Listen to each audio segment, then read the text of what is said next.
بسم اللہ الرحمن الرحیم۔ السلام علیکم ورحمۃ اللہ وبرکاتہ۔ ترجمہ بائی سید ندوی علی۔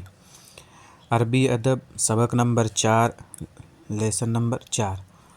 عربی سے اردو میں ترجمہ کرنا سیکھیں۔ اس کتاب کا ترجمہ روز ہمارے چینل پر اپلوڈ کیا جاتا ہے۔ آپ حضرات اس کو دیکھیں اور اس کو سمجھیں اور اس کا ترجمہ بھی کرنا سیکھیں۔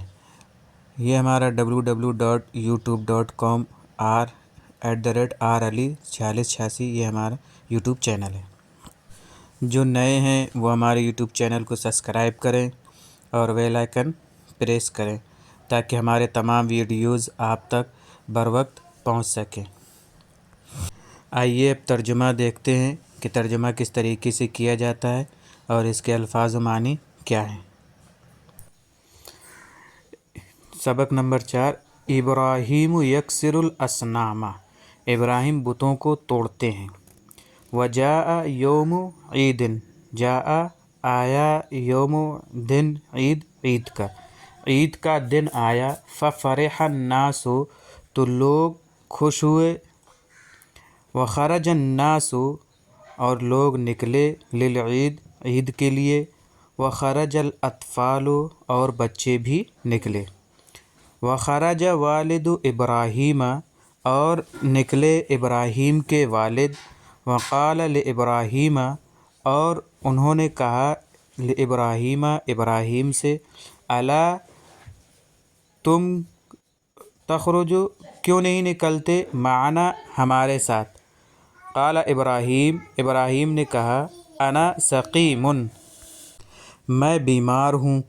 وذهب الناس، لوگ چلے گئے۔ وبقی ابراہیم، ابراہیم علیہ السلام باقی رہے، فی البیت، گھر میں، یعنی ابراہیم علیہ السلام گھر میں موجود رہے اور لوگ چلے گئے۔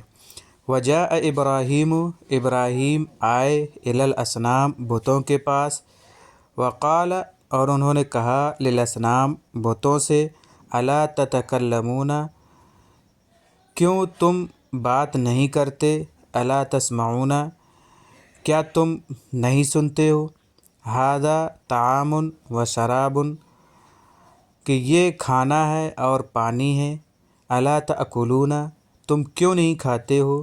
الا تشربون، تم کیوں نہیں پیتے ہو۔ وسکتت الاصنام، بت خاموش ہو گئے۔ لأنہا حجارۃ، اس لیے کہ وہ پتھر کے ہیں۔ لا تنطق، اور پتھر بات نہیں کرتا ہے۔ قال ابراہیم، ابراہیم نے کہا، ما لکم لا تنطقون، تمہیں کیا ہو گیا ہے کہ تم بات نہیں کرتے ہو۔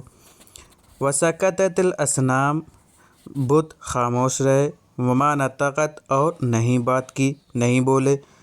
حینئذ، اس وقت، غضب ابراہیم، ابراہیم کو غصہ آیا۔ واخذ الفأس، اور انہوں نے کلہاڑی لی۔ فأس جمع فؤس، کلہاڑی۔ وضرب ابراہیم، اور ابراہیم نے مارا، الاصنام، بتوں کو، بالفأس، کلہاڑی سے۔ وکسر الاصنام، اور انہوں نے بتوں کو توڑ دیا۔ وترک ابراہیم، ابراہیم نے، الصنم، الاکبر، بڑے بت کو چھوڑ دیا۔ وعلق الفأس فی عنقہ، اور لٹکا دیا کلہاڑی کو، فی عنقہ، اس کی گردن میں، یعنی بڑے بت کے گردن میں کلہاڑی لٹکا دی۔ سبق کی یہ ورڈ میننگ ہے۔ جاء یجیء جیئن کے معنی آنا، عاد یعود عودن کے معنی بار بار آنا، فرح یفرح فرحن، خوش ہونا۔ طفل جمع اطفال، بچے۔ مع، ساتھ۔ سقیم جمع سقوم، بیمار۔ بقی یبقى بقاء، باقی رہنا۔ سکت یسکت سکتاً و سکوتاً، خاموش رہنا۔ نطق ینطق نطقاً، بولنا یعنی بات کرنا۔ اخذ یأخذ اخذاً، پکڑنا، لینا۔